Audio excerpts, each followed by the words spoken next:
Hello everyone, this is Pooja Patle from IIT Roorkee presenting my research on water as money performance score of Tapi Basin.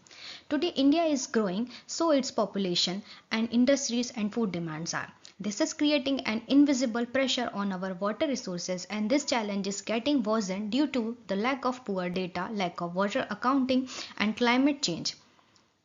We are using water resources freely and we are not taking any accountability of it. Also, the statistics suggest that the agriculture in India is the largest consumer of water, which is 70%. And why not? Because we are feeding the world's largest population.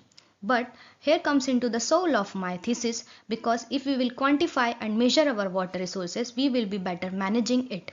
So, water accounting is the soul of my thesis, which I am going to discuss in the upcoming slides.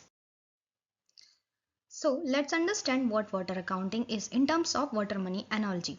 So, rainfall, that is salary, has been credited into my account where I kept it into the locker, calling it a basin, and there are certain expenditures like evapotranspiration and runoff.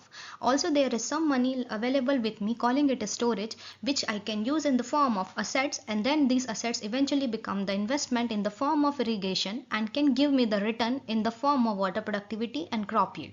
Whereas if I will not use it wisely, it can be a debt or loan over me, that is the over withdrawal of water resources, eventually become the bankruptcy condition, that is water scarcity, and then I can allot a performance grade to my basin. So I have used the combination of hydrological modeling and Python based water accounting, where I have reported the water flows and fluxes into the terms of volumes, calling it water accounts in terms of water available, consumption, crop yield, water productivity, and eventually identified the water scarce zone in Tapi River Basin.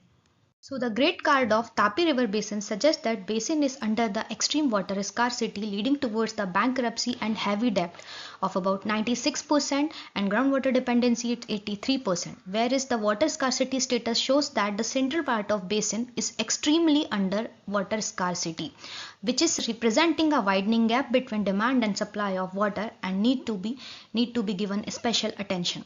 The crop yield of the kharif crops is greater, that is with lower return but moderate investment, which is fair. And the rabi crops are getting higher investment, that is higher irrigation, but performing below the expectation.